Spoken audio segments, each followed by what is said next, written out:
Hello, YouTubers and NFL fans everywhere.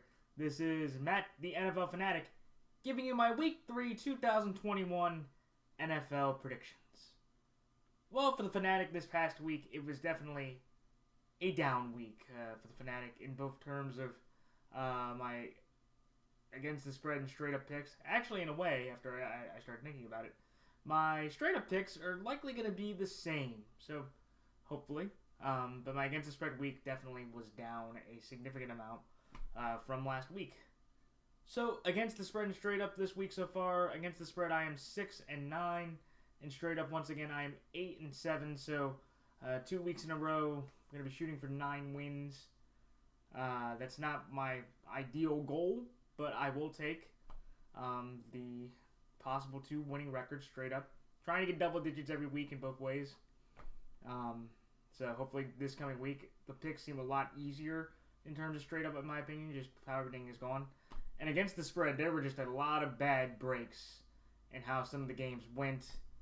The Ravens and Chiefs, 2.5 points, up by 11 into the fourth quarter, blew that one. The Cowboys and Chargers, the Chargers blew a couple touchdown opportunities. They couldn't get that one. The Titans were down 15 points going into the half against the Seattle Seahawks. First time in 53 games that Pete Carroll blew a double-digit lead into that far in the game. And just so many other bizarre... The only probably great couple games I had were the first couple ones with the Washington football team beating the Giants by a point, so I got both the against the spread and straight-up pick correct. And the Texans and the Bengals making a furious comeback to get within 3 points, which gave me that one as well. So now overall for the year against the spread, I am now 14-16-1 against the spread, and straight up I am now 17-14. So definitely lower averages than I usually have in the season. So I'm hoping over the next couple weeks or next several weeks, I can boost those percentages up to more reasonable and common expectations I have of myself when I make these predictions. Those 2 percentages equal up to 46.8% against the spread, and straight up I am 55% straight up. So definitely a down start to how I would like to usually begin through the first couple weeks, but it's still early, and I have time to build up that record over the next several weeks. Alright, so I'm going to go straight into my picks, and I will explain also some insights from other games as well while I make them. So this Thursday, when the 2-0 Carolina Panthers go to the when the 2-0 Carolina Panthers go to the 1-1 Houston Texans, the Carolina Panthers are 7.5-point favorites in this game. I like the Carolina Panthers here, minus 7.5.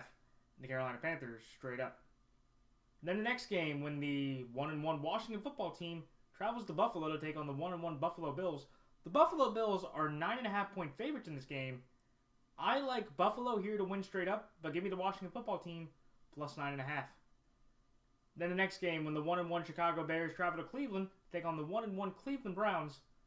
The Cleveland Browns are 7.5-point favorites in this game. Just like with the last game, give me the Cleveland Browns here to win straight up, but give me the Chicago Bears plus 7.5.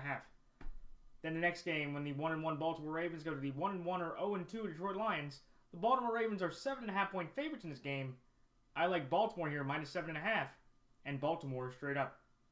Then the next game, when the 0-2 Indianapolis Colts travel to Tennessee to take on the 1-1 Tennessee Titans, the Tennessee Titans are 5-point favorites in this game.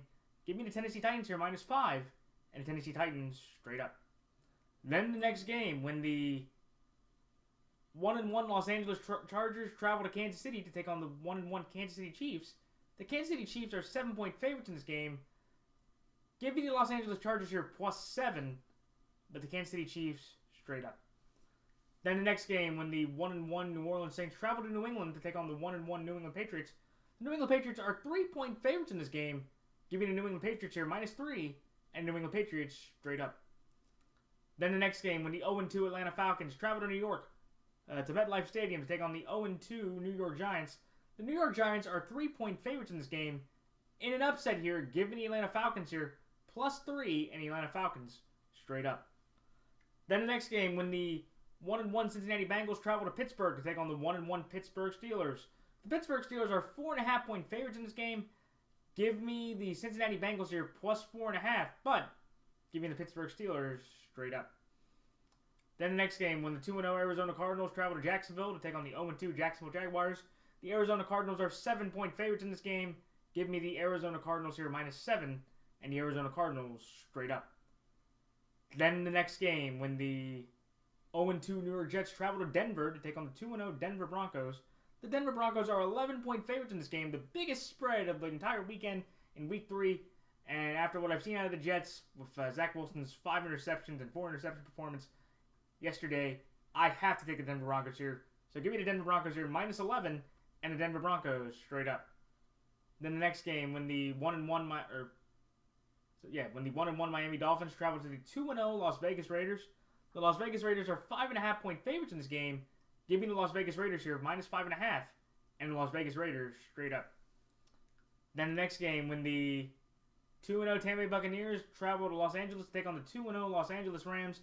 This is essentially a pick'em game. The Tampa Bay Buccaneers here are slight underdogs at +1, so I'm definitely going to take advantage of that all day. So give me the Tampa Bay Buccaneers here +1 and the Tampa Bay Buccaneers here straight up.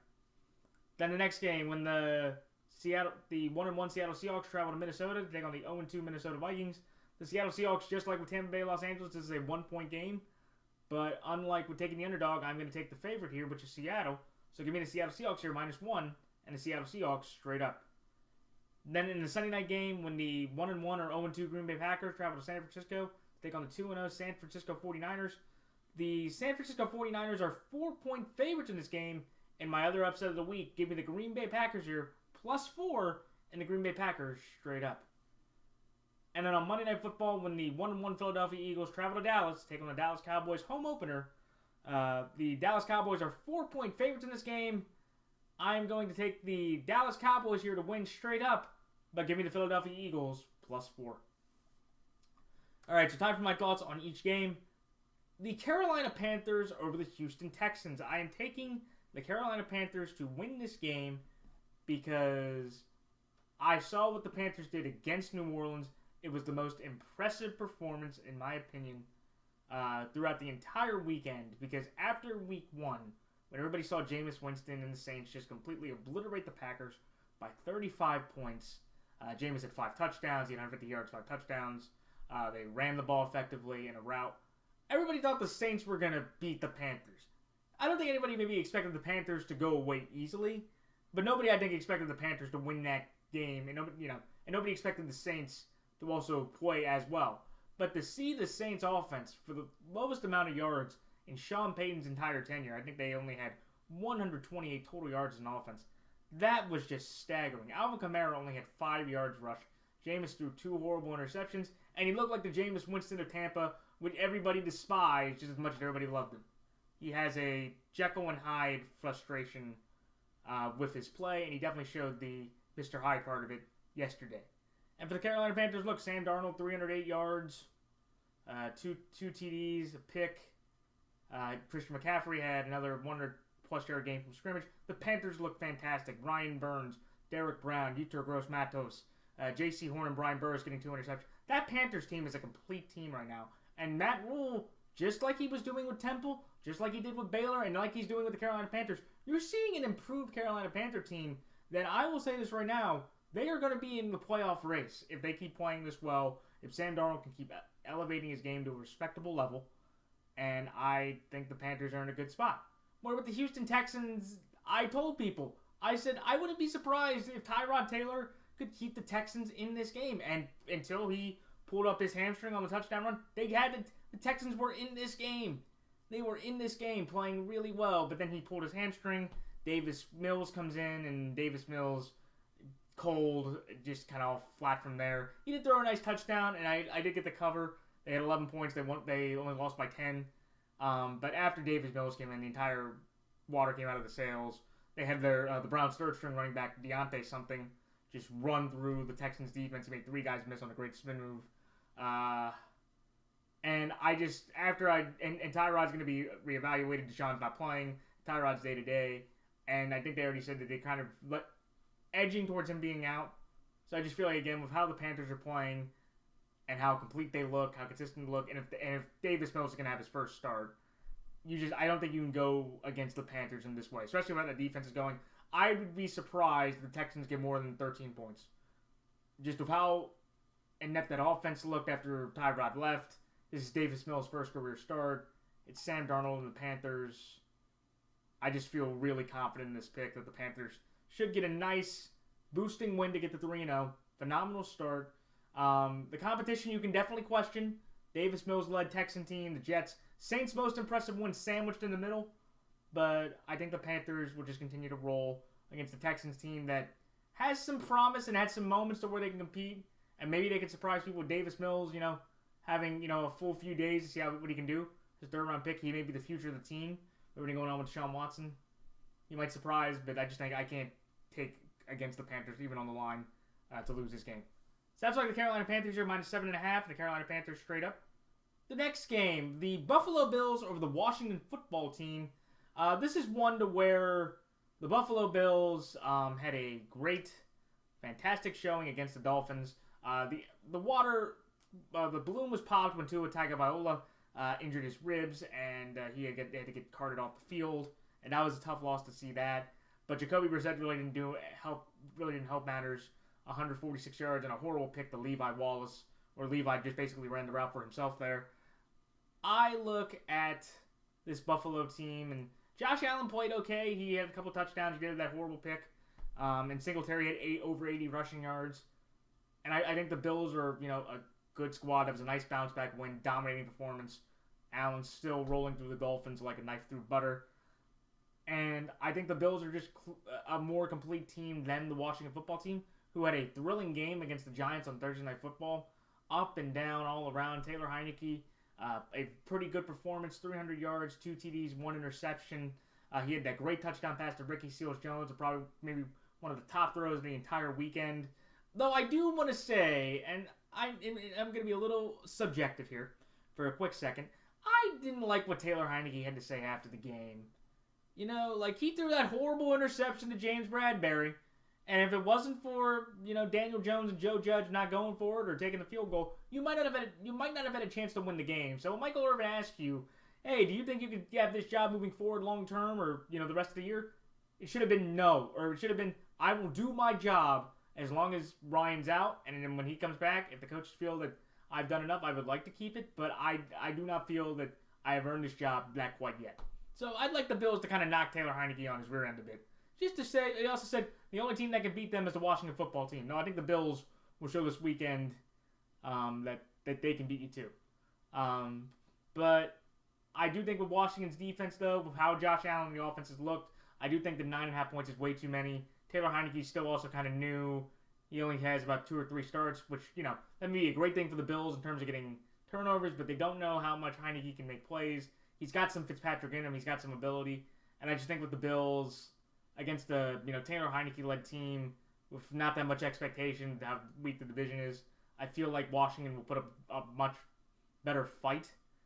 And it could be very much like Pittsburgh, to where if that Washington pass rush can get up to like Pittsburgh's, it's going to be a one-score game. I think 9.5 is way too many. Especially with the fact that Washington won the game against the Giants. If they would have lost the game, I'm like, okay, you can understand. Like, the Bills' performance was great, but there was Tua's injury that ballooned everything, and just, they quit they quit the rest of the game.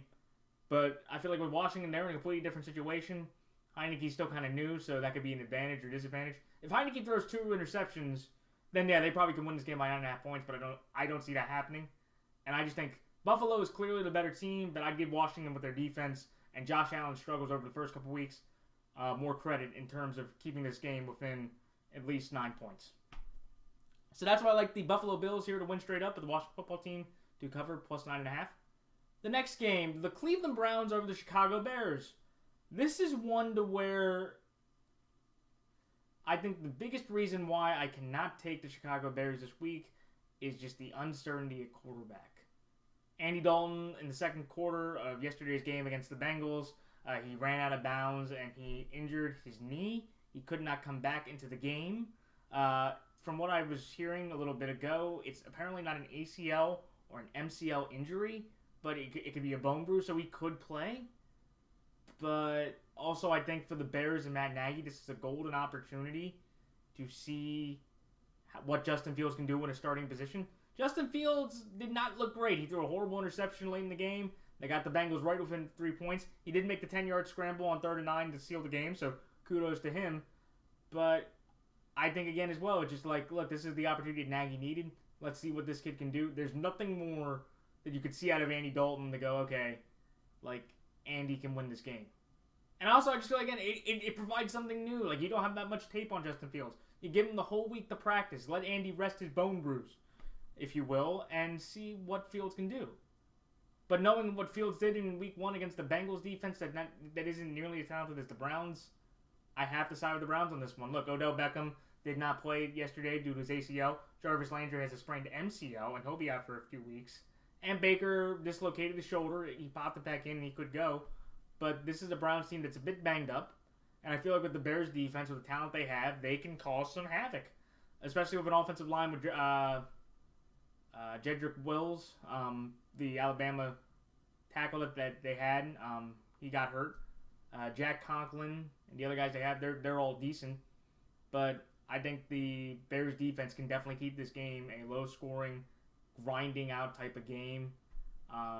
Fields, I think, can make some athletic plays like Tyrod. They have some weapons in Darryl Mooney, Allen Robinson, Cole Kmet. Like, the Bears with Fields, I think, can make some plays if he starts to keep this game close with a Browns team that just, until Tyrod got hurt, you actually could fear that the Texans could win that game. And I think the unknown of Fields will kind of hurt more in the end compared to the positive. And if it's Andy Dalton, I just feel like Baker will outplay Dalton in kind of a competitive, close game. But I just think with the Browns' injuries of receivers, the Browns' tight ends really not making that much of an impact, and the Browns and the Bears' rushing defense doing a fairly decent job to hold Chubb and Hunt in check. I think both of them combined will get under 75 yards. That's just my opinion. But I feel like with all that being said, I think the Browns, just with Baker and the talent they have around the corners, Field or Dalton are going to have a tough game, whoever has to play against that defense. And I think Baker makes one fewer mistake and one more play compared to Fields and Dalton combined. Whoever's starting to win this game for Cleveland to get to 2-1. But I'm going to give it plus 7.5 because, again, I thought the Browns kind of underwhelmed even with Davis Mills. Davis Mills kind of had some plays, and it ended up being a 10-point game against the backup quarterback. So giving 7.5 to Justin Fields with this talented team or Dalton seems fair in this circumstance. So that's why I like the Cleveland Browns here to win straight up, but giving the Chicago Bears plus 7.5. The next game, the Baltimore Ravens over the Detroit Lions. For the Baltimore Ravens, this will probably be, and maybe the Indianapolis game, the easiest game we have left, or we have on our schedule, up to Week 12. I thought the Ravens pulled off the upset of the year, definitely in terms of the whole situation with Lamar Jackson and Patrick Mahomes. We had never beaten Patrick Mahomes and the Chiefs in a lot of ways. Last time we were on primetime TV, we got smoked. We were down 11 points. Patrick Mahomes had never lost in September. He had never done an interception in September. And it was just all going bad, especially when Lamar Jackson, on 2 of his first 3 drives, threw 2 bad interceptions. One, Sammy Watkins slipped upon, and the other, he threw right to Tyrann Mathieu. And it did not look great, but we ran for over 250 yards. Lamar Jackson is the first quarterback in NFL history to have 4 games of 200-plus passing yards and 100-plus rushing yards. And I feel like when I look at this Ravens team, that was the jolt of confidence and boost that we needed to say that we are a legitimate contender in this whole conference. Look, Patrick Mahomes played obviously the better clean passing game. He had over 300 yards passing, 3 touchdowns, threw a horrible interception to Tavon Young after Owe Owua, and I know I probably messed up that name, but our draft pick from Penn State got the big tackle around his legs. He threw it off his knees, and Tavon Young picked it off. And I just think the Ravens and John Harbaugh with the guts and the cojones to go for it on 4th and 1. I would have probably done the same thing, especially after the 2 calls where he could have gone for 2 extra points to make it a 3-point game, and he missed on both of them. Or he got the one, we got a ticky-tack foul that was not a foul in my opinion against Kevin Zeitler, which got 2 wrong, and then the other one, Lamar just threw a bad pass. But going for it on 4th and 1 to ice the game, big-time coaching decision, went for the win, he got it, and the Ravens right now are back in this whole AFC North race and the AFC playoff picture with a win over the 2-time defending AFC champions. So, job well done there. Could the Ravens be in for a letdown? Sure, because after the first week, we were all prepared to play this, the best team in the conference you might have overlooked. And now we're playing the Lions, who, were the Detroit Lions, who are probably going to get smacked tonight by the Packers and kind of had this weird beating by the Niners, even when they lost all their talent. And, they lost Greenlaw, they lost Mostert, and they had lost some other guys due to injury. So I think the Lions, depending on how they do Monday tonight, we'll see if that game could be closer. But I just feel like with the Ravens, we're going to get Ronnie Stanley back. We could get Le'Veon Bell signed to the active roster. We have enough running backs. We have enough defenders against the kind of limited Lions receiving core. This should be the easiest game, maybe, of our whole schedule coming up moving forward for Baltimore for the rest of the season. Because next week, or the week after, when we play the Denver Broncos in Denver, that's going to be a tough game than more people think, just because I think Denver is a pretty solid team all around. But I think the Ravens win this one pretty easily. I think the Lions, they made a great comeback, but I don't think the Ravens are going to make the same consecutive mistakes that the Niners did to keep it within an 8-point game. And I think the Ravens get a nice, easy coasting win, or a nice, easy 8+ point win. Shout out to Halfmoon's pick. Sorry, buddy. Good luck against the Packers tonight. I think the Ravens go into Detroit, put a nice, sizable beating on the Lions to get the 2-1, and prepare for a big road game against Denver on 2 Sundays from now at 4:05 at Denver. So that's like Baltimore here minus 7.5, and Baltimore straight up. The next game, the Tennessee Titans over the Indianapolis Colts. This is one to where I am taking the Tennessee Titans because they have their quarterback. And they have Derrick Henry, and Carson Wentz has sprained both his ankles. That's how this pick easily comes down to, ladies and gentlemen. Like, the Tennessee Titans yesterday pulled off an impressive comeback going into Seattle. Seattle had won their last 12 home openers. They were down 24-9 going into the half, and like I said earlier in my video, the Seattle Seahawks were 51-0, or 51 or 52-0 when Pete Carroll had a 15+ point lead going into halftime, and they blew it. Derrick Henry had over 180 yards rushing. Tannehill threw for about 270 yards, I believe. Julio Jones had 4 receptions for 126 yards. He showed up. He should have had a touchdown, but it was the weird heel, not toe rule, that if your heel has to come down, it has to go all the way down into the inbounds. If it slides out when you're getting the ball, that is an incompletion. If he dragged his toe at the back line, it would have been a touchdown no matter what happened with his foot. That is a weird rule. And I thought the Titans defense made some big stops. They got some stops when they needed. Russell Wilson, if he's not being able to make wide open throws to Tyler Lockett or Freddie Swain, really couldn't make that much else happen offensively. The Seahawks only ran for 31 yards as a team with Chris Carson, which was very disappointing, especially after I guess the Titans didn't really get dominated through the ground. They got dominated through the air. But the Titans just had a lot of backbone, a lot of grit to show up and win that kind of game. The last time the Colts came into Tennessee, they won on that Thursday night game last year with Phillip Rivers. This is Carson Wentz here. And the big reason is Carson Wentz sprained both his ankles. So nobody knows if he's going to be healthy, or he's not going to be 100% healthy, but nobody knows if he's actually going to be able to play. And if you're going to give me Jacob Eason against Ryan Tannehill and this squad with how motivated they are. Jacob Eason, when he first got in the game, when Carson went out the final drive, threw an interception right to Jalen Ramsey. So I feel pretty good that if Jacob Eason has to play, and even if Carson Wentz has to play, he's not going to be 100%. They don't have the right tackle. Braden Smith, apparently he didn't play yesterday. Hopefully he's okay.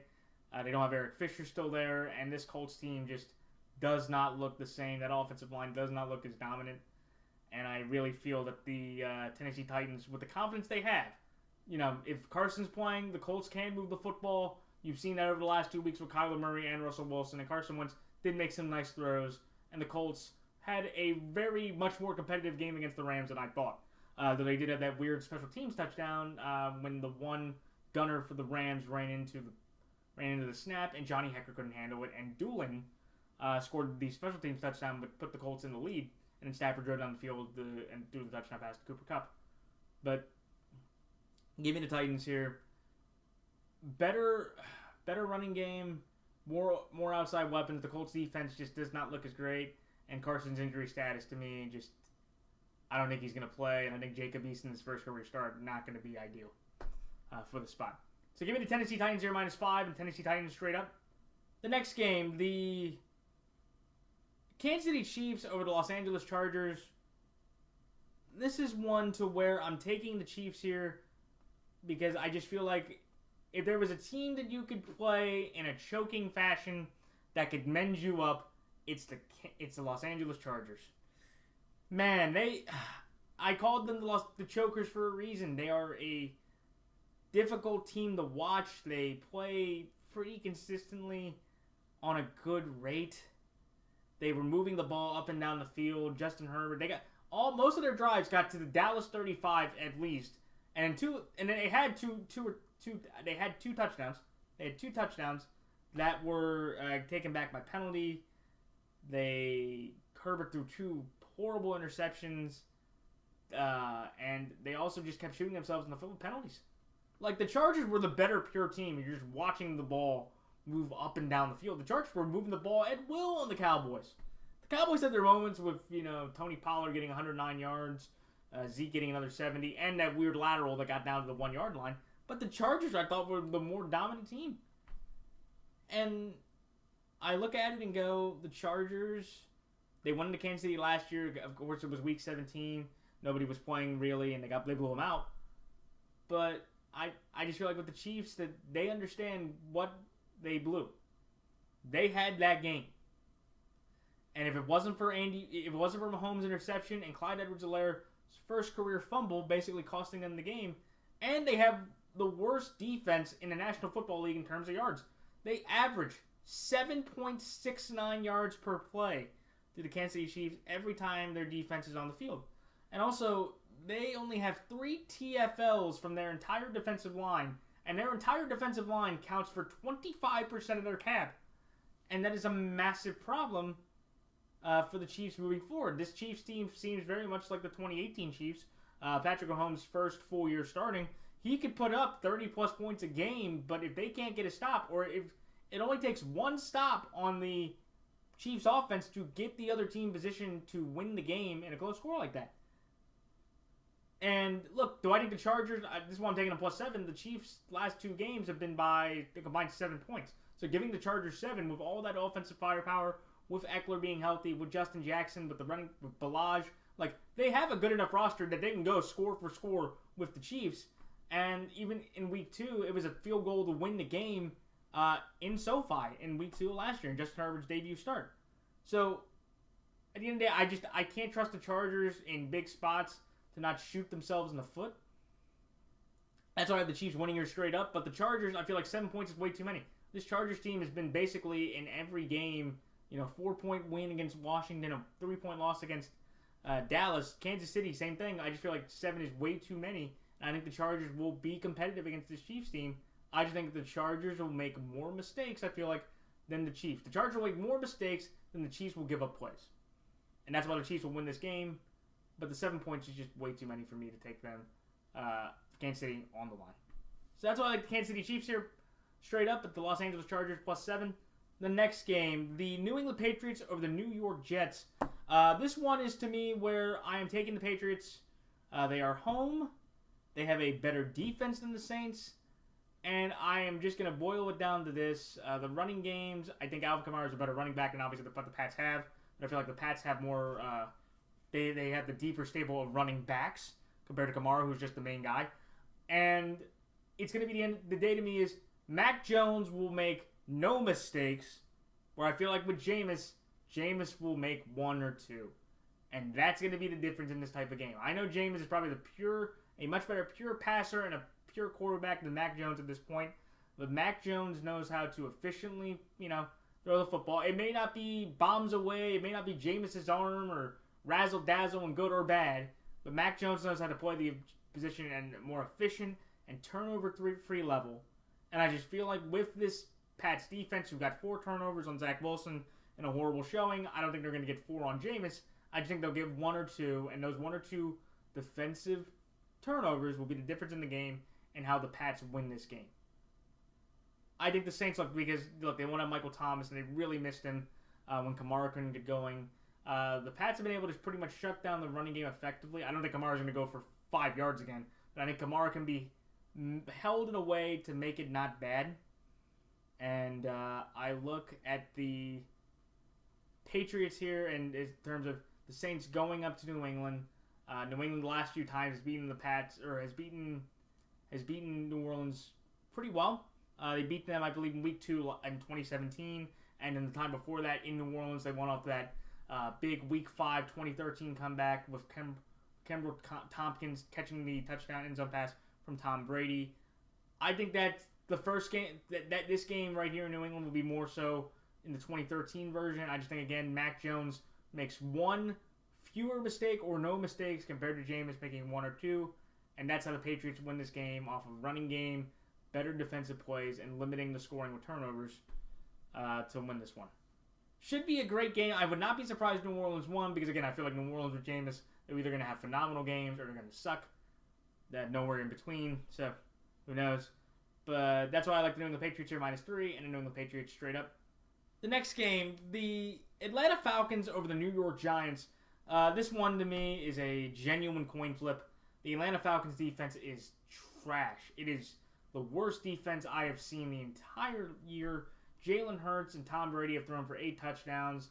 They've both thrown for about 500 yards, no interceptions.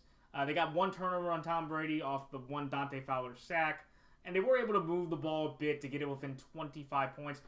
Fun thing here, Matt Ryan, after Joe Burrow had his 3 interceptions against the Bears in consecutive plays, he had the longest active streak of 197 straight pass attempts without an interception. He threw 3 interceptions, including 2 back-to-back pick sixes by the same guy, Tampa Bay safety Mike Edwards.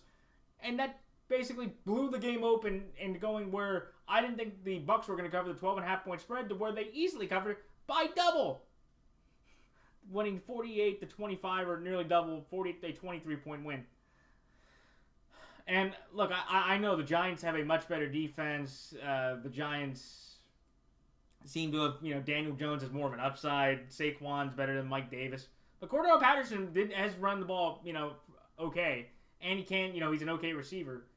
At the end of the day, I just look at the Giants and go, I know that Giants defense is stout, but I don't think Saquon's going to have that great of a time. I think the Falcons' defensive line and their front seven can generate enough pressure on Daniel Jones and Barkley to limit them. And if you're going to tell me who's going to be the better quarterback in this type of game, I think it's Matt Ryan. The Daniel Jones, look, he had a great game. Best game of his career, but I just can't trust him in this game. Would I be surprised if the Giants won this game at all? No, because the Giants, Daniel Jones could look like Jalen Hurts or any other quarterback and shred this entire Atlanta secondary with the multitude of weapons he has, and Kenny Galladay, Kadarius Toney, Sterling Shepard. They have Darius Slayton, Kyle Rudolph. Like, they have weapons that they can move on this Atlanta defense. But at the end of the day, with this one, I just have to take the better quarterback than win this one. So who knows? It's gonna be 2 negative, so it's gonna be a good game. I just don't know which bad team is gonna make one fewer mistake or have one fewer blown coverage or blunder to win this game. But I like my chances with Atlanta. So that's why I like Atlanta here +3 and Atlanta straight up. The next game, the Pittsburgh Steelers over the Cincinnati Bengals.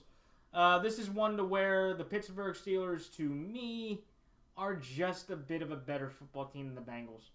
The Bengals, look, Joe Burrow had 200 straight pass attempts. He threw 3 straight picks. I know I've said that at least twice. And they just unraveled. But I do have to give Jamar Chase credit. 2 straight games, 2 40-plus yard touchdown receptions. I think he's like the second or third rookie to have that start out for his NFL career. And the Bengals, for the most part, they were able to get it back into the game. And Big Ben in that offense did not look great. They have the second best rushing attack in the entire league in terms of rushing yards per game. Ben had a horrible interception, and he fumbled, which were killer turnovers for the Pittsburgh Steelers. And I just think, again, the Bengals with Joe Burrow seem to have a little bit more of a fight and spark to them, where Ben feels like more of the shot fighter, where he's still jabbing, but he's not hitting as much. And I think the Bengals defense, with what they've been able to do, because the Bengals defense did a very good job overall in limiting that Bears offense with Dalton and Fields either way. I just think Joe Burrow giving up 10 points off of 3 straight turnovers was the difference in the game. But it just, at the end of the day, Pittsburgh has dominated this series for the most part. I think they've won 13 of the last 15 or something like that. They've only lost to the Bengals twice within the last several years. And I just think after what Joe Burrow did, I think Big Ben has enough ability. And the Steelers defense, even without Joe Hayden, Devin Bush, or TJ Watt, I think they can hold down the Bengals offense enough that Big Ben can kind of eke out another win. And Najee Harris hopefully has a nice bounce-back game against the Bengals defense that's done solid for the run, but they're not like bone-chilling stuff on the defensive line. And also, we're interested to see how Trey Turner can play. Of course, he got ejected yesterday after spitting on a Las Vegas Raider player. But I'm going to take the Bengals here plus 4.5. Yeah, I do think the Bengals, they are better with Joe Burrow and Zach Taylor on this current roster.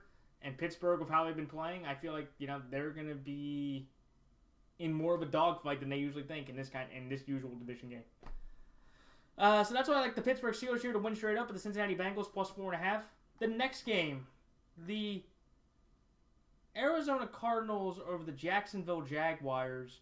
I like the Arizona Cardinals here -7 because I think that the Arizona Cardinals, they have one of the most dynamic offenses in the entire league, and to me, I look at the Arizona Cardinals and say that they can score on anybody, and I just feel like with the Jaguars, they made some improvements, and I genuinely believe, though, that they're still not a very good football team.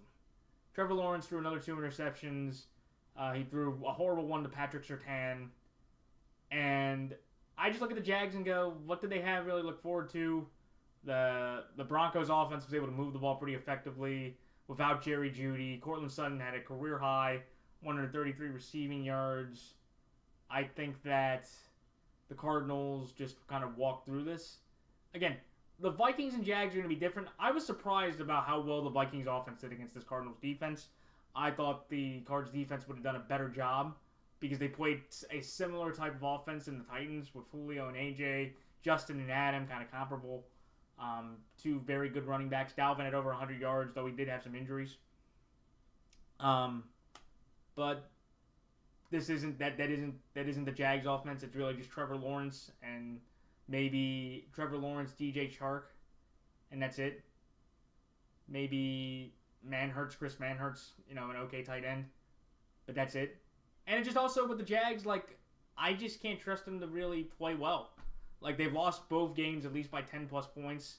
Trevor Lawrence has had at least 2 turnovers in each game, and they just don't look very effective. They don't look great.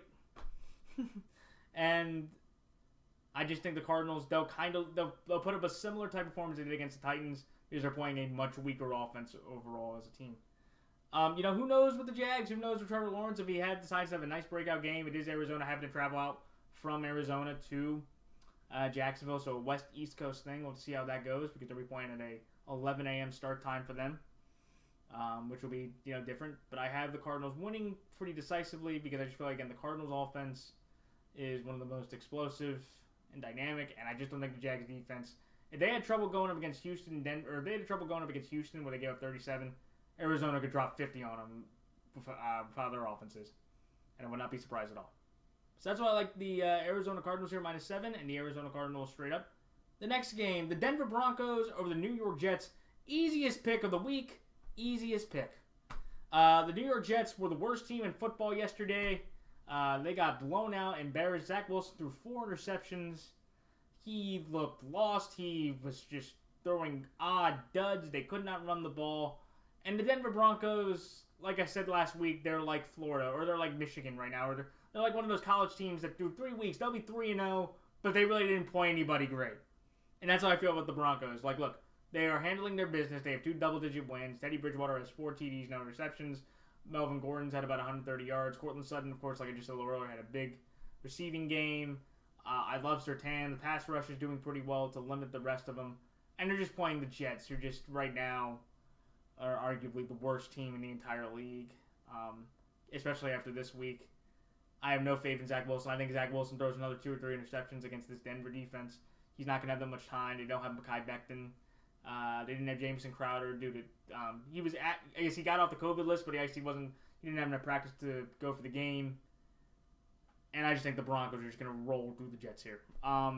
Maybe the Jets in week 1, the Jets defense can get to Bridgewater. That could change the perspective of the game, but I don't think that's going to happen. I think the Broncos get another solid roll through win and prepare them for their big showdown at home against Baltimore next week with 3 convincing, solid wins over 3 of the worst teams in the league. You know, people might, want to criticize the Broncos' easy strength of schedule. That's fine, but 3 wins are 3 wins. You can't change, you can't change what the schedule gave you. So, kudos to Denver there. Sounds like the Denver Broncos here -11 and the Denver Broncos straight up. The next game, the Las Vegas Raiders over the Miami Dolphins. I am taking the Las Vegas Raiders here to win this game based on the fact of I do not know Tua's health, and I do not trust Jacoby Brissett. Even if Tua is out for the whole week, I do not trust him to beat Derek Carr right now, who's playing some of the best football of his career. 816 passing yards through the first 2 weeks. He is leading the NFL in passing. He has thrown 4 touchdowns to 1 interception. The Raiders defense has done a fairly good job over the last couple weeks, especially last week against Pittsburgh. They held the Steelers to only 17 points. Henry Ruggs with a big 60-plus yard touchdown that broke the game open and sealed the win for them. Daniel Carlson hasn't missed a kick yet. I think his field goal kick has been tremendous. They didn't have Josh Jacobs in that game, and Peyton Barber really didn't do that much either. But I just think with the Raiders, they're healthier. They have some more confidence. I do think the Dolphins' defense on a pure tail-to-tape basis is better than Las Vegas's, but I feel like Gus Bradley has done a good enough job to motivate these guys. They have a good linebacker room with KJ Wright, Denzel Perryman, Max Crosby. They have, I think Morrow's still there, I'm not sure. Cleveland Farrell, who got benched a healthy scratch, which is kind of surprising. But they have a solid enough defense. They have Trayvon Mullen and Casey Hayward at their corners, which is good. Jonathan Abrams, a real hard-hitting safety. And I think for the Las Vegas Raiders, I think they're going to want revenge for what happened last year, Week 16, 2020. Tua gets pulled for Ryan Fitzpatrick. The Raiders have won the game by a point, but then Ryan Fitzpatrick throws a wide-open pass to, I believe, Mac Hollins, who gets... And then one of the Raiders defenders pulls Fitzpatrick's face mask. It gets him 15 extra yards. They got in the field goal range. Jason Sanders kicks the game-winning field goal to beat the Raiders, I believe, 29-27. It was an absolutely brutal loss for the Raiders. And I feel like with this team now, I feel like they have the motivation and the confidence to take on a Dolphin team that it's not going to be exactly 100% to beat them and beat them convincingly to get to a 3-0 start for the first time since, I believe, 2002 or since the early 2000s, the last time the Raiders were in serious playoff consideration. So that's why I like the Las Vegas Raiders here, -5.5, and the Las Vegas Raiders straight up. The next game, the Tampa Bay Buccaneers over the Los Angeles Rams. I'm taking the Tampa Bay Buccaneers here because I do not trust the Rams. In a sense, I feel like that Rams defense, you can run the ball on the Rams defense. You can make some big throws against the corners and safeties outside of Jalen Ramsey, and you can run the ball away from Aaron Donald. And I just feel like with the Bucs offense, I feel like it's a complete offense that has more receiver depth, more receiver and tight end depth than any defense has in the NFL that can match them up 1-to-1. I think that Brady, he's going to be motivated to play his first game inside in LA, which he has never done before, which is kind of surprising. And I just think that the Rams, look, I will say that the Rams are the biggest threats in the NFC to the Tampa Bay Buccaneers, but not having Darrell Henderson or Cam Akers and just having Sony Michel and the other running back, that's not going to be enough. I think only having one legit running back and maybe elevate a practice squad guy, I don't have the confidence in the Rams to generate enough of a running game, which will get the pressure on Matt Stafford. He did throw a bad interception. The Rams had a big awkward punt, as I said earlier. And I just have to trust the Bucs defense will be able to hold up with their pass rush to not let Stafford abuse the corners and safety the Bucs have. Because that is the weakness of their team, and they have the offense to do it. If they eliminate Cooper Kupp, double him, let Stafford try to beat you with Robert Woods and Van Jefferson and Tyler Higbee. If those 4 guys can beat you, job well done. LA. Good for you. But take out Cooper Kupp. Stafford really hasn't been able to make that many big plays to Jefferson or the other guys, really. And I think they will do that, and they will win this game. Would I be surprised if the Rams win this game? No, because I feel like the Rams, they understand how big this opportunity is. to beat the Bucks to basically get the huge tiebreaker of these two teams as the final, or the top two seeds, and they will get home field advantage and play their games in SoFi. But at the end of the day, when you look at this game, if you have to give me Matt Stafford, Tom Brady, with the current roster they have constructed and current mentalities, give me Tom Brady and the Bucks, who very well could break Peyton Manning's touchdown record of 55 throughout this 17-game season with the track he is on. They are also the first team to win, I think I said 10 straight games with 30-plus points. An absolute amazing accomplishment and statistic for the Brady-Buck-led offense. And I think they pull out another nice win, or their best win of the season, beating the Rams in a very tight and interesting game. Sounds like the Tampa Bay Buccaneers here, +1, and the Tampa Bay Buccaneers straight up. The next game, the Seattle Seahawks over the Minnesota Vikings. This is one for two reasons. I don't trust Seattle. Whatever the over/under is, go with the over here. These are two of the great offenses, both in terms of running and passing the whole time. Two big reasons why I'm taking the Seahawks here to win. Russell Wilson, throughout his entire career, has never lost to the Minnesota Vikings, and is in several close games, primarily in Seattle. The last couple times he was in Minnesota, I believe it was the Blair Walsh missed kick game where they won 10-9, and then the 35-0 blowout, or the blowout of the Vikings back in 2015. The previous season before. All the other ones have been in Seattle, and Seattle typically tends to win, especially with Kirk Cousins. These close, nail-biting games.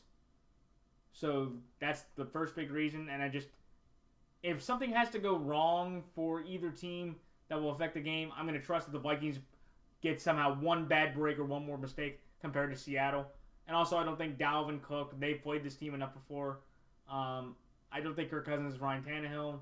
And I think the Seahawks are going to be motivated to win this game because they know that they blew the Titans game away. They choked that away.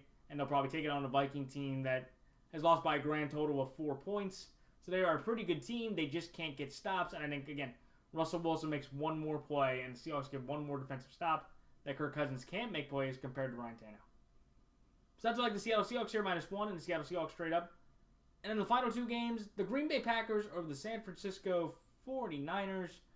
I am taking the Green Bay Packers here because I feel like the Green Bay Packers are going to play a very solid game tonight. And they will show that they are a healthier team. They are more motivated. I know Zadarius Smith's on the IR and Bakhtiari's on the PUP, so I get that. I know they're already dealing with some injuries. But I feel like the Packers are in a better overall position. They're going to be motivated. They've gone to San Francisco the last couple times. And I know the last couple times there, they got their rear ends kicked when Jimmy Garoppolo and most of that team was healthy. Well, for the most part now, just like with the Ravens, the Niners becoming the NFC version of them by losing all three of their backup running backs in Trey Sermon, JaMychal Hasty, and Elijah Mitchell, all to stinger, ankle, and concussion injuries respectively. So I think not being able to run the ball, except with, I don't even know who would be running the ball for the Niners moving forward.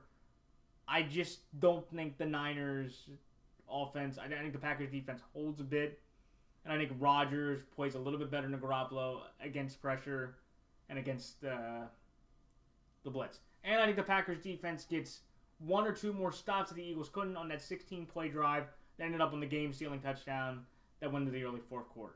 But I'd be surprised if the Niners won this game? No, because I feel like the Niners, look, Kyle Shanahan's doing a phenomenal job taking all these injuries and still putting guys out there and still playing at an effective level. And Jimmy Garoppolo did not make a mistake. And I feel like that with the Packers, I feel like Rodgers and them will be able to hold up against the Niners defense. And I think with the Niners injuries, in terms of running, they're not going to be able to run the ball that well. And if you tell me that Jimmy Garoppolo is throwing the ball in multiple times, or at least over 30 times, I feel like the Packers should be able to win this game. Because remember, the last time they played him in San Francisco, Jimmy Garoppolo only threw the ball 8 times. He was 6-8, but he only threw, 8 times. So we'll see. If any big injury, let's say Rodgers or Adams goes down, I might change my pick because I'm making it today, and I will let you all know that. But I'm going to take the Packers here. Healthier team, a bit more motivated, and I just can't trust the Niners moving forward in this kind of fashion in a big primetime game. Sounds like the Green Bay Packers here +4, and the Green Bay Packers straight up.